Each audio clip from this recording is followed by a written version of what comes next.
Okay, good afternoon बच्चों। Hello, बस बातें बंद करो प्लीज, इधर देखो गौर से। आज हम बैंकिंग के चैप्टर में उस टॉपिक को टच करेंगे जिसमें हमने 2-3 क्लासेस से सस्पेंस रखा हुआ था। हम बैंकिंग के चैप्टर में सबसे इंपॉर्टेंट टॉपिक पे थे जहां हमने कहा था कमर्शियल बैंक क्रिएट मनी। हमने पढ़ लिया कैसे क्रिएट करते हैं, कितने गुना क्रिएट करते हैं।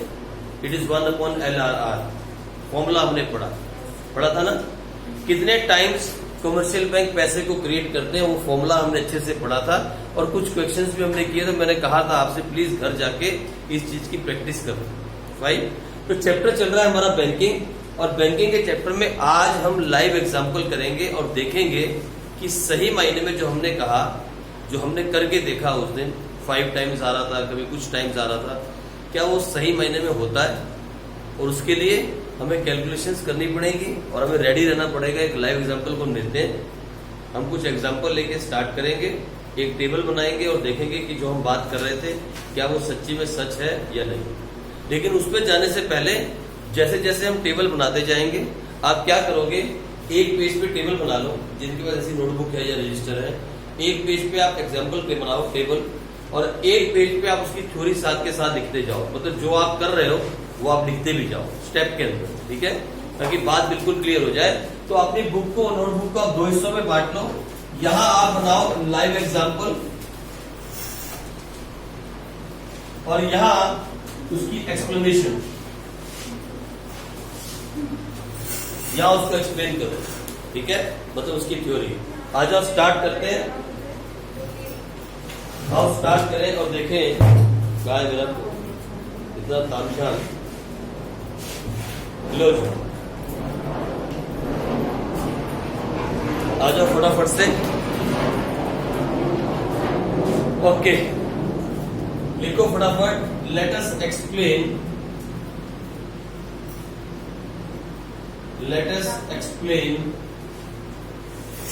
The credit creation by bank. Let us explain the credit creation by bank with the help of an example. With the help of an example.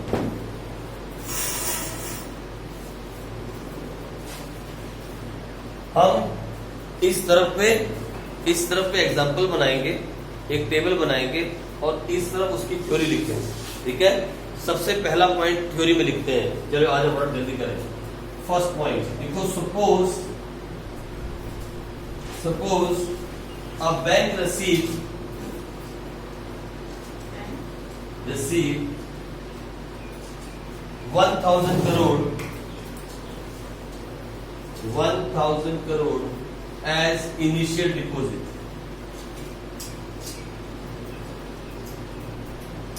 यानी किसी बैंक का एग्जांपल ले रहे हैं, कोई भी बैंक है यार, कोई भी एनी बैंक, SBI, कोई भी ले लो, कोई भी एक बैंक, ऐसा मान PNB ले लो, आपकी मर्जी। कोई भी बैंक है जहां पे 1000 का डिपॉजिट आया, इनिशियल मैंने लोगों ने जमा करवा दिया या सरकार ने दिया, कुछ भी है, कितना आया 1000 करोड़। वही आ जाओ, यहाँ टेबल बनाते हैं, यहाँ लिखो राउंड, ऐसे लिखो राउंड सबसे पहले, फिर लिखो डिपॉजिट,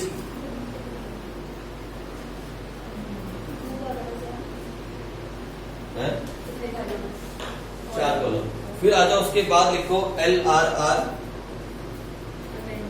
20% एज्यूम कर रहे हैं, और उसके बाद लिखो लोन।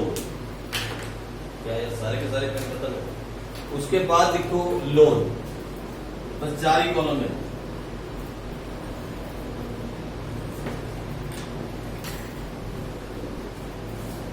ठीक है जी। राउंड का मतलब है स्टेप लिख सकते, सीरियल नंबर। अगर राउंड समझ आए तो सीरियल नंबर लिख सकते हो या स्टेप लिख सकते हो, मर्जी आपकी है, ठीक है। सबसे पहले राउंड में यहां लिखो इनिशियल डिपॉजिट,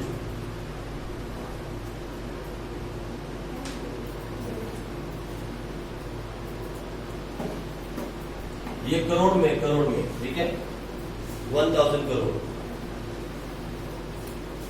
जो यहां लिख रहे हो वो यहाँ पे आप लाइव एग्जांपल में एक्सप्लेन कर रहे हो साथ के साथ, ठीक है जी। जो भी यहाँ पे थ्योरी लिख रहे हो उसके साथ के साथ लिख रहे हो, वही लिखा ना आपने, suppose a bank received 1000 crore as initial deposit. ये लो, पहले राउंड के अंदर क्या आया? इनिशियल डिपॉजिट कितना आया? 1000 करोड़। फाइन, लिखो सेकंड स्टेप के अंदर एंड LRR इज 20%। सर कहां से पता लगा 20%? एज्यूम है, एज्यूम। एंड LRR इज कोई नहीं, आप अलग कर लो। And LRR is 20%। ये देखो, ये दिया हुआ, ये एजम्पशन है। 20% है कि नहीं हम एज्यूम कर रहे हैं ताकि पता लगे हम कर क्या रहे हैं ना। हमने एज्यूम किया 20%। ठीक है जी, चलो यहां तक लिख लो। Point number 2, it means bank has to keep 200 crore as reserve and give out 800 crore as loan। लो, 1000 करोड़ आया, 20% थी तो हो गया 200 और मार्केट में चला गया 800 करोड़। सिंपल है यार, बहुत किया था उस दिन, वही काम, कुछ हार्ड नहीं कर रहे हो, वही सिंपल चीज को आप यहाँ पे एक्सप्लेन कर रहे हो कि एक टेबल बन जाएगा, आपको पता लगेगा 5000 करोड़ बना कैसे। मैं आपको दिखाना चाहता हूँ कि 5000 करोड़ बना कैसे, बहुत लंबी जाएगी कैलकुलेशन। यहाँ 5000 करोड़ कैसे बना, 1000 करोड़ का 5000 कैसे बना, मैं आपको दिखाना चाहता हूँ इन टेबल।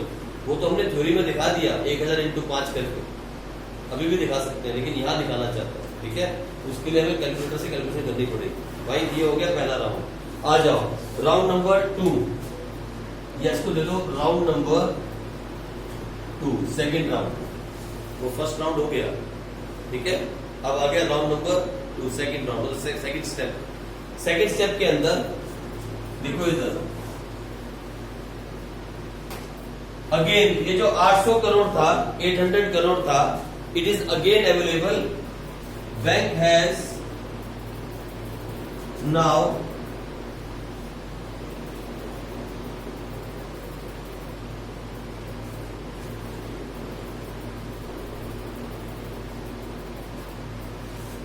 ठीक है जी, अगेन बैंक के पास 800 करोड़ क्या है, अवेलेबल है लैंडिंग के लिए। ये देखो,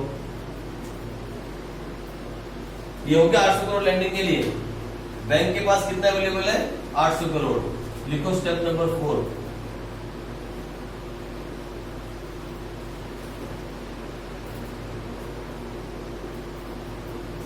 bank has lent 800 crore and the one who has received the loan has used this money for payment, and again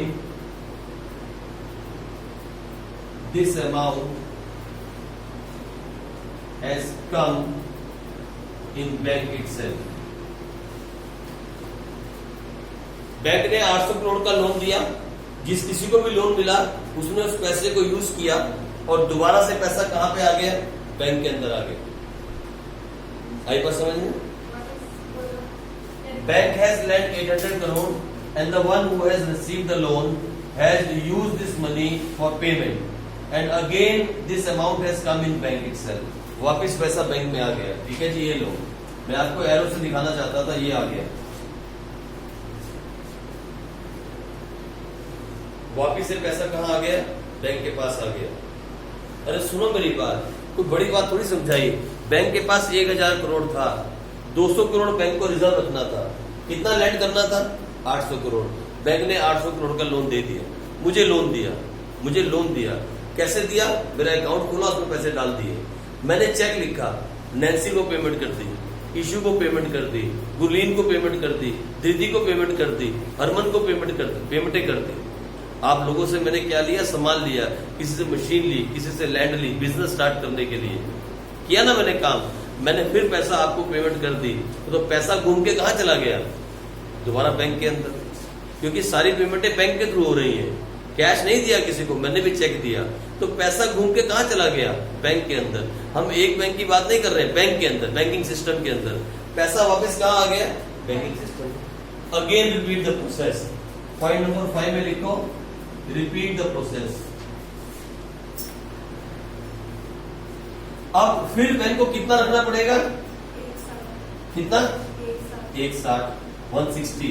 800 crore का 20% कितना रखना पड़ेगा? 160। तो अगर 800 करोड़ में से 800 माइनस 160 किया तो कितना दे देगा? 640। फिर राउंड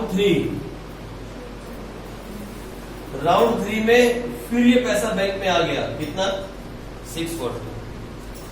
फिर 640 में से 640 का 20% विच इज 128, तो माइनस किया तो आ गया 512। फिर 512 बैंक के पास आ गया लैंडिंग के लिए। फिर ये 512 घूम के कहा आया? वापस राउंड 4 में 512 और इसका 20% ये आया 102, और इसको माइनस करो तो ये आया कितना आएगा? 410। और ये कहानी ऐसे ही चलती रहेगी। You keep repeating this process जब तक आप थक ना जाओ। और राउंड 5 ये फिर 410 आएगा, और 410 का दोबारा से 20% कितना हो जाएगा?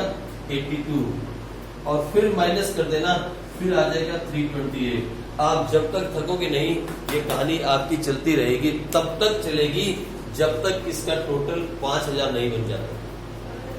करते रहो, आप करते चले जाओ। मैं वीडियो को थोड़ा वो कर देता हूँ, पॉज कर देता हूँ ताकि इनका टाइम वेस्ट ना हो, ठीक है? आप करते चले जाओ, पॉज कर दो। चलो, आपको सिर्फ इतना ही बनाना है, सिर्फ 4 ही राउंड बनाने हैं। लेकिन आप चाहो कि आपके पास कैलकुलेटर घर में है, फोन आपके पास है, आप एक बड़ी सी शीट लो, उसे प्रॉपर लेवल तरीके से बनाना स्टार्ट करो। आप देखोगे, आप जज करोगे और खुद ये देखोगे कि एक टाइम पे आके 1000 रुपये से कितने बन गए। जब टोटल उसका मारोगे, इस साइड का टोटल करोगे, फिर इस साइड का टोटल करोगे, तो आप देखोगे कि 1000 रुपये से टोटल बैंक ने 5000 रुपये क्रिएट कर दिए, 5000। क्या प्रोसेस क्या है? जितना पैसा बैंक में आया उसमें से जितना पैसा रिजर्व के लिए रखना था रख दिया, बाकी पैसे को लोगों को लोन दे दिया। जिसको लोन दिया उसको हाथ में कैश नहीं दिया, उसका अकाउंट खोल दिया। उसने क्या किया? उसने उस पैसे को यूज किया। कैसे यूज किया? चेक लिखा, लोगों को पेमेंट की। तो ये पैसा उसने लोगों को पेमेंट की। यहाँ पे हम ये बातें मान के चलते हैं कि जिसने लोन लिया उसने जुआ नहीं खेला। पहली बात, ये assumptions है, ये हमारी assumptions हैं that he has not misused the money। पहली बात, उसने पैसे का मिसयूज नहीं किया। अरे सुन नैन्सी, पहली बात तो ये कि जिसको भी ये लोन दिया, जो भी वो है, ABC, या लिखा है मैंने, bank has lend 800 crore and the one, जो भी है ये, and the one who has received the loan has used this money for payments. कौन सी पेमेंट?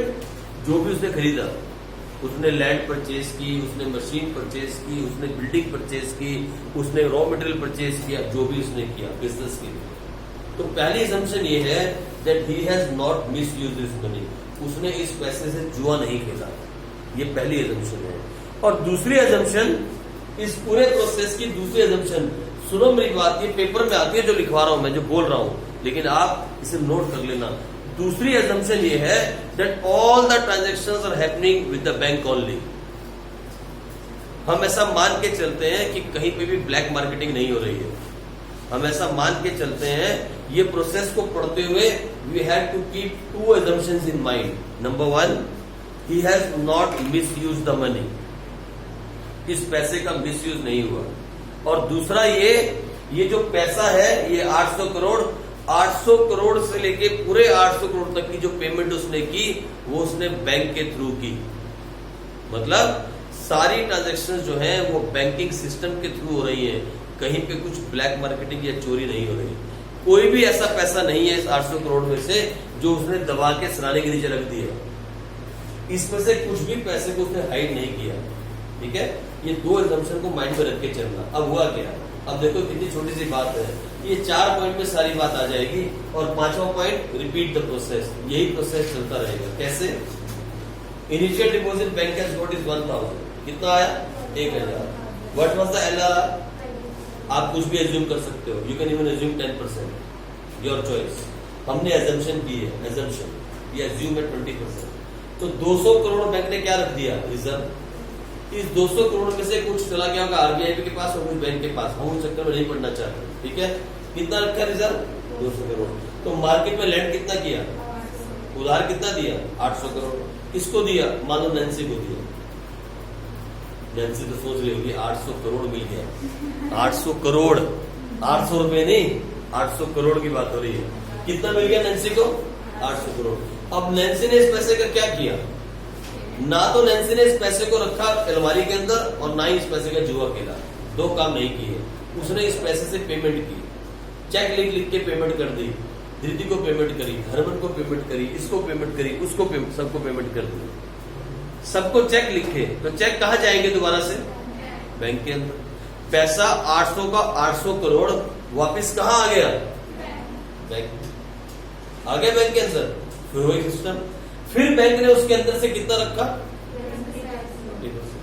वो तो रखना पड़ेगा ना, लीगल रिजर्व रेशियो है। कितना रखा? 160। और फिर 640 किसको दे दिया? नेहा को। इस बार नेहा ने लोन मांगा तो बैंक ने नेहा को दे दिया। नेहा ने भी वही काम किया, नेहा ने पैसा लेके अलमारी में नहीं रखा, नेहा ने भी उस पैसे से क्या किया? पेमेंटें की।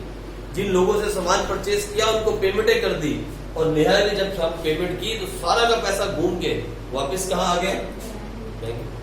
फिर वही सिस्टम बैंक का, बैंक ने उसमें से फिर 20% रखा, 128, और 512 किसको दे दिया? एपी को। इस बार एपी ने लोन मांगा। अरे लोग लोन मांगते हैं, बैंक लोन देता है, ये बैंक का काम है। 512 करोड़ एपी को लोन दिया। फिर एपी ने वही काम किया, पेमेंटें की, मार्केट में पेमेंट की, यानी the expense of someone is the income of someone. आप तो ये बात जानते हो, हम ये बात इकोनॉमिक्स में पढ़ते हैं कि किसी का खर्चा किसी की इनकम होती है। जब तक कोई खर्चा नहीं करेगा तो कोई इनकम नहीं कमा सकता। अगर आज आप सोच लो कि मैंने कुछ खाना नहीं, तो बोलो आज आप डिसाइड करो कि आज के बाद मेरा कंप्लीट वर्क, अगले 15 दिन तक मैं कुछ नहीं खाने वाला हूँ। मुझे बताओ क्या सब्जी वाले की इनकम होगी? क्या दूध वाले की इनकम होगी? अगर सब लोग ये डिसाइड कर लें कि वो कुछ खाएंगे नहीं, एक्सपेंस नहीं करेंगे, तो फिर दूसरे इनकम कहाँ से कमाएंगे? अगर आज आप ये डिसाइड करो कि मैं पढ़ने वाला नहीं हूँ, मुझे पढ़ाई नहीं करनी, मुझे ट्यूशन नहीं पढ़नी, तो बताओ क्या ट्यूशन टीचर की इनकम होगी? नहीं होगी। Expense of someone is the income of someone. Try to understand that point. जब किसी का एक्सपेंस होता है तो वो किसी की इनकम होती है, और यही दुनिया की रीत है, यही चलता आ रहा है। कोई खर्चा करता है तो कोई कमाता है, अगर सब खर्चा ना करें तो कोई भी नहीं कमाएगा भाई। ये बात अंडरस्टूड है ना? यही है ना लाइफ। समझे मेरी बात? कितना छोटा सा पॉइंट है। The expense of someone is the income of someone. ये छोटा सा पॉइंट समझना। ये खर्चा कर रहा है 512 करोड़, एपी ने खर्चा किया, किसी के पास पैसा आया, उन्होंने बैंक में डाला, आ गया पैसा बैंक के अंदर। ये प्रोसेस कंटिन्यू रहेगा, ये पैसा तब तक कंटिन्यू चलता रहेगा जब तक it will not be multiplied by 5। मतलब जब तक ये 5 गुना नहीं हो जाता, जब तक ये 5 गुना नहीं हो जाता, 5 टाइम्स नहीं हो जाता, ये पैसा ऐसे ही चलता रहेगा। सर ये 5 कहां से आया? ये 5 वाली कहानी कहां से आई? तो सुनो ना, ये 5 वाली कहानी कितनी सिंपल है। मैंने कहा ना, इट इज 1/LRR। ये कहानी बहुत सिंपल है, निकालो। तो ये कहानी तब तक चलती रहेगी जब तक 1000 करोड़ से 5000 करोड़ नहीं बन जाएगा। लेकिन क्या 5000 करोड़ बनेगा? फिर मैंने कहा 5000 करोड़ से ज्यादा भी बन सकता है, बिकॉज इट डिपेंड्स ऑन। अगर यहाँ LRR 10% कर दूं तो ये 5000 करोड़ से ज्यादा बन जाएगा। कितना बन जाएगा? 10,000 करोड़ ना। 5000 अगर 10% कर दूं डबल पैसा बन जाएगा। यहाँ अभी 5000 करोड़ बन रहा है, कितना बन जाएगा? 10,000 करोड़, डबल बन जाएगा। मतलब ये सारा का सारा प्रोसेस किस पे डिपेंड करता है? LRR के ऊपर। LRR कौन तय करता है? Reserve bank of India. LRR होता क्या है? Legal reserve ratio, the money which a commercial bank has to keep as a reserve at any moment. Sir LRR का पैसा कौन सा बैंक रखता है? कौन बैंक रखता है? Commercial bank. लेकिन कहा? आधा अपने पास और आधा आरबीआई के पास। सर ये हर बार आधा आधा होता है क्या? ना, ये भी डिपेंड करता है आरबीआई के ऊपर कि वो कितना अपने पास रखने को बोले और कितना अपने पास मंगवा ले, उस पर डिपेंड करता है। जो पैसा आरबीआई के पास रखते हैं उसे सर क्या बोलते हैं? उसे बोलते हैं CRR, कैश रिजर्व रेशियो। जो पैसा अपने पास बैंक रखता है उसे क्या बोलते हैं? उसे बोलते हैं SLR। वो मैं नाम नहीं बोलूंगा, वो नाम आप जानते, उसे क्या बोलते हैं? SLR। ठीक है जी। अरे सारी बातें क्लियर हैं, सारी बातें खुल के क्लियर हैं। आपसे कुछ नहीं छिपाया, आपको सब कुछ बताया कि सिस्टम काम कैसे करता है। हमने कहा जो कमर्शियल बैंक हैं वो पैसा क्रिएट करते हैं, नो डाउट। कैसे? लोन देके। जब कमर्शियल बैंक लोन देते हैं तो उस लोन के अमाउंट को एक अकाउंट में डालते हैं, जो आदमी बोरो करने के लिए आया उसके अकाउंट में डालते हैं और उसे बोलते हैं डिमांड डिपॉजिट। और डिमांड डिपॉजिट जो होते हैं it's a part of money supply. उनके बढ़ने से मार्केट में मनी सप्लाई बढ़ती है, लेकिन मल्टीप्लाई कैसे होता है पैसा? वो होता है 1/LR।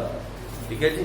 अब चाहो तो आप इसको पूरा घर जाके, जिसके पास वक्त हो या जो मैथ्स के स्टूडेंट हो, वो घर जाके इसमें पंगे ले सकते हैं, इसकी पूरी कैलकुलेशन कर सकते हैं, आपको अच्छा लगेगा। देखो कुछ चीजें ऐसी होती है जिसको करने में मजा आता है, आपका टाइम वेस्ट नहीं होता। आप करके देखो, आप करके देखो और फिर टोटल मार के देखो कि 5000 तक आप पहुंच पाए। आप पॉइंट में चलना, पूरा पॉइंट के अंदर है क्या याद? तुम एक दिन नहीं खेलने जाओगे, आधा घंटा इसमें लगा। नहीं, ये देखो, ये टाइमिंग का हमारा प्रोसेस नहीं है, कितना टाइम लगता है हमारा प्रोसेस नहीं है। अब बैंक कितनी जल्दी लोन देता है, कितना लोन इशू करता है, बैंक पे डिपेंड करता है ना। कितने लोगों ने लोन मांग लिया। अब यहाँ कितने लोग, कितने राउंड चले गए, देखो आप देख रहे थे आप कितने राउंड चले गए, है ना। तो जितने ज्यादा लोग आएंगे लोन मांगने तो जल्दी काम होगा। टाइमिंग का हमारा चक्कर नहीं है कि 1 साल में होगा या 2 साल में, वो कहानी नहीं है। हमारी कहानी ये थी how the money get multiplied by commercial banks, जिसे हम कहते हैं credit creation by commercial bank, या इसे हम कहते हैं money creation by commercial bank. मतलब money is printed by RBI but created by commercial banks. Try to understand that point. Money print करने का काम है आरबीआई का, मनी सप्लाई करने का काम है आरबीआई का, लेकिन पैसा असली में बनाने का जो काम है, जो पैसे से पैसा बनाने का काम है, वो कमर्शियल बैंक का ही है। जितने भी कमर्शियल बैंक हैं हम सबकी बात कर रहे हैं, एक आधे की नहीं कर रहे हैं, कोई एक नाम की बात नहीं कर रहे हैं। हम बैंकिंग स्ट्रक्चर के बारे में पढ़ रहे हैं कि कमर्शियल बैंक का जो स्ट्रक्चर है हिंदुस्तान के अंदर, वो कैसे पैसे से पैसा मल्टीप्लाई करता है। That's how the commercial bank multiply the money with the money. 1000 रुपए के डिपॉजिट से 5000 करोड़ रुपया बन जाता है, फ्रॉम 1000 करोड़ टू 5000 करोड़। अब इस सफर में कितना टाइम लगता है, that is not our question. कितने साल लगते हैं, कितने महीने लगते हैं, ये हमारा क्वेश्चन बिल्कुल भी नहीं है। हमारा क्वेश्चन यहाँ ये था, how does commercial bank create money. ये क्वेश्चन नहीं था इन हाउ मच टाइम, इसलिए उस प्रॉब्लम में मत जाओ। हमारा क्वेश्चन था how does commercial bank create money, और इसके आने के चांसेस है 120% पेपर के अंदर। अब कहानी ये आती है कि अगर पेपर में क्वेश्चन आ जाए तो लिखा क्या जाए, और कितना लिखा जाए, और कैसे लिखा जाए, और क्या लिखा जाए। तो सुनो मेरी बात गौर से। अगर क्वेश्चन आया पेपर के अंदर 6 मार्क्स का, how does commercial bank create money, अगर 6 मार्क्स में आया तो पहले लिखोगे डेफिनेशन ऑफ कमर्शियल बैंक। सबसे पहला स्टेप लिखोगे डेफिनेशन ऑफ कमर्शियल बैंक। उसके बाद आप इसकी थ्योरी लिखोगे जो मैंने लिखवाई थी, that commercial bank give loans and they open a deposit account and they put the money in that. वो सारी थ्योरी लिखोगे। उसके बाद आप एग्जाम्पल दोगे, साथ में एक्सप्लेनेशन दोगे, और नीचे 2 फॉर्मूले दोगे। ऐसे ही सेम यही एग्जाम्पल 4 राउंड वहां लिखोगे। Let us assume LRR is 20%, ठीक है। सामने एक्सप्लेनेशन, नीचे 2 फॉर्मूले, और लिखोगे total money creation is 5000 crore. बस 6 में से 6 मार्क्स कंप्लीट आ जाएंगे। कंप्लीट 6 मार्क्स आपके आ जाएंगे अगर आप इतना काम करोगे। इसके ज्यादा या कम नहीं करना। अब 20 से कुछ काटना नहीं, ना कुछ एडिशन करना, ठीक है। जितना मैंने पॉइंट टू पॉइंट लिखवाया आपको। अच्छा, अगर आ जाए 4 मार्क्स, कभी कभी 4 मार्क्स में भी आता है, अगर 4 मार्क्स में आ जाए और बोले explain with live example how does commercial bank create money, अगर सिर्फ इतना पूछा जाए तो फिर आप 12th क्लास के बच्चे हो, आप सबसे पहले लिखोगे what is the meaning of commercial bank, ठीक है। उसके तुरंत बाद सीधा स्टार्ट करोगे let us explain the credit relation by bank with the help of a live exam. वो बीच की स्टोरी सारी गायब, 4 नंबर में आया तो बीच की कहानी गायब कर देना, सीधा इस स्टोरी पे आ जाओ। हो गया clear? I think we are clear now. ये वाला टॉपिक क्लियर हो गया। इसके नेक्स्ट टॉपिक पे चलते हैं। अगला टॉपिक हमारे पास ये क्या हुआ, ये पीएसटी का टाइम। ओके फाइन, चलो इसके आगे हम कल करेंगे, इसके आगे कल करेंगे। ये हमने टॉपिक खत्म करना जरूरी था आज और ये खत्म किया। अब हम चले पीएसटी की तरफ। चलो बच्चों कल मिलेंगे।